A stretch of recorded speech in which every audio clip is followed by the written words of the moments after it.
Bab 1094. Mencari pekerja jangka panjang gratis. Benar saja, setelah kata-kata ini keluar, 2 atau 3 orang yang bergosip jauh lebih tenang. Setelah saling memandang, mereka tidak berani berbicara lagi.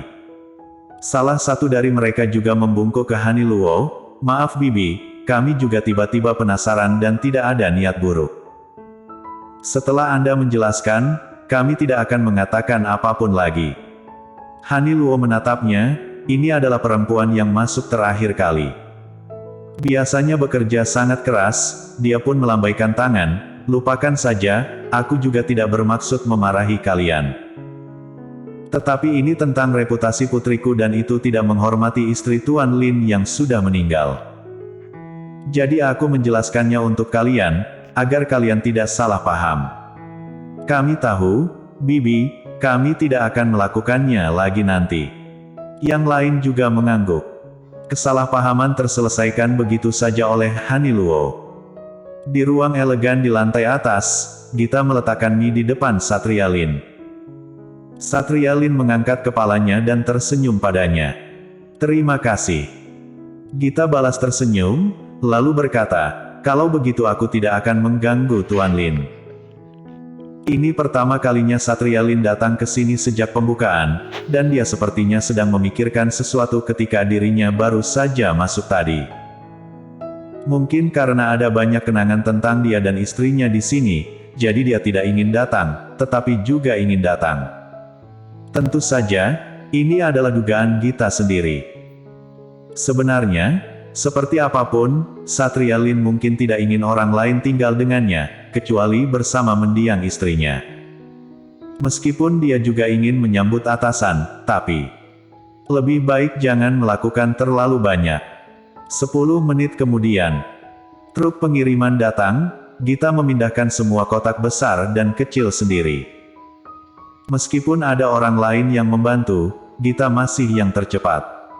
Setelah beberapa saat, Gita melihat satu sosok lagi di kerumunan. Itu adalah Satria Lin yang turun dari lantai 2. Dia terkejut, "Tuan Lin, mengapa Anda turun?" Satria Lin adalah seorang pria yang berkekuatan besar. Gita hanya bisa memegang satu kotak pada satu waktu, dan kemudian berlari beberapa kali lagi, tetapi Satria Lin dengan mudah mengambil beberapa kotak sekaligus. Gita berlari dengan memegang sebuah kotak. "Tuan Lin, Anda adalah tamu, dan Anda juga bosku.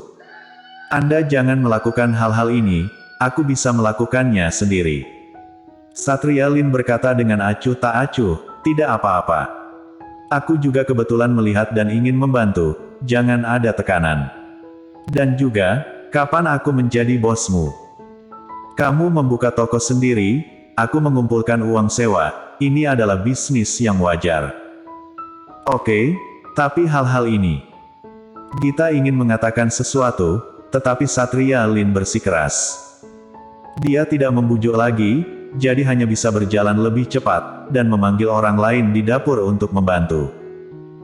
Mencoba memindahkan barang sebelum Satria Lin memindahkan banyak kotak. 5 menit kemudian, semuanya selesai. Hani Luo menuangkan secangkir teh untuk Satria Lin. Tersenyum dan berkata, "Terima kasih, Tuan Lin. Maaf sudah merepotkan, silakan minum teh." Satria Lin meminum teh, "Terima kasih, Bibi. Oh iya, mengapa tidak mencari seorang pria di toko untuk membantu? Hanya mengandalkan kamu untuk memindahkan barang seperti ini setiap saat."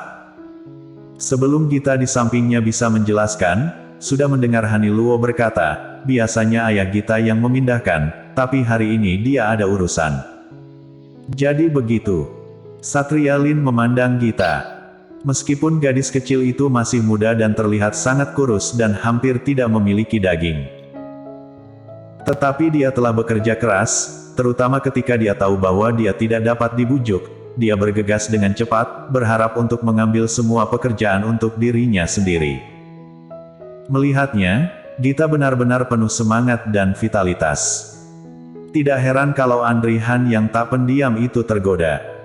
Namun, dia akhir-akhir ini merasa bingung. Dia berpikir bahwa temannya setidaknya akan melakukan sesuatu. Siapa yang mengira beberapa bulan berlalu, dia bahkan tidak pernah mengunjungi restoran ramen. Satria Lin bertanya tentang jadwal kerjanya, dia ternyata bekerja lembur di perusahaan setiap hari. Setelah akhirnya memiliki orang yang disukai, dia masih bisa bertahan selama ini. Benar-benar perjaka tua.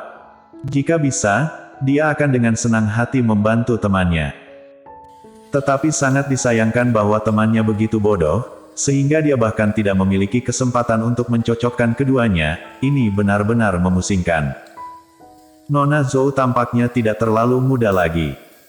Mungkin dapat mencari pekerja jangka panjang gratis. Satria Lin mengatakan ini, dia mengetuk meja dengan ujung jarinya, dan ekspresi wajahnya sedikit tidak terduga. Gita tercengang sesaat, dan kemudian bereaksi seketika. Pekerja jangka panjang gratis, bukankah itu berarti pasangan nikah? Dia membuka bibirnya, Tuan Lin, aku belum. Siapa yang tahu bahwa Han Luo juga telah menyadarinya, dan dengan cepat bertanya kepada Satria Lin, Tuan Lin mengatakan ini, apakah ingin menjadi mak comblang untuk anakku? Mak comblang. Tanpa diduga, dirinya ternyata akan memiliki hari sebagai mak comblang. Tetapi jika itu adalah temannya, mungkin dia benar-benar dapat mencobanya. Omong-omong, aku benar-benar punya teman yang bisa aku perkenalkan kepada Nona Zhou, tapi dia lebih tua. Lebih tua. Pikiran Han Luo langsung membayangkan paman tua berjanggut lusuh, berpakaian acak-acakan, dan mungkin memiliki masalah dengan kepribadiannya. Kalau tidak, bagaimana mungkin seorang pria setua itu tidak menikah, jika bukan karena terlalu kaya, memiliki selera yang tinggi, atau memiliki masalah sendiri. Tapi segera, Han Luo dengan cepat bereaksi, Satria Lin juga sangat tua, tetapi auranya sangat kuat. Jauh lebih baik daripada pria muda biasa, belum lagi temperamennya. Orang yang dapat mengenalnya, bagaimana mungkin adalah paman tua yang berpenampilan acak-acakan. Dia benar-benar terlalu banyak berpikir. Memang agak tua dan memiliki temperamen yang aneh. Tidak pernah berpacaran sejak masih kecil. Apa? Tidak pernah pacaran? Han Luo tercengang.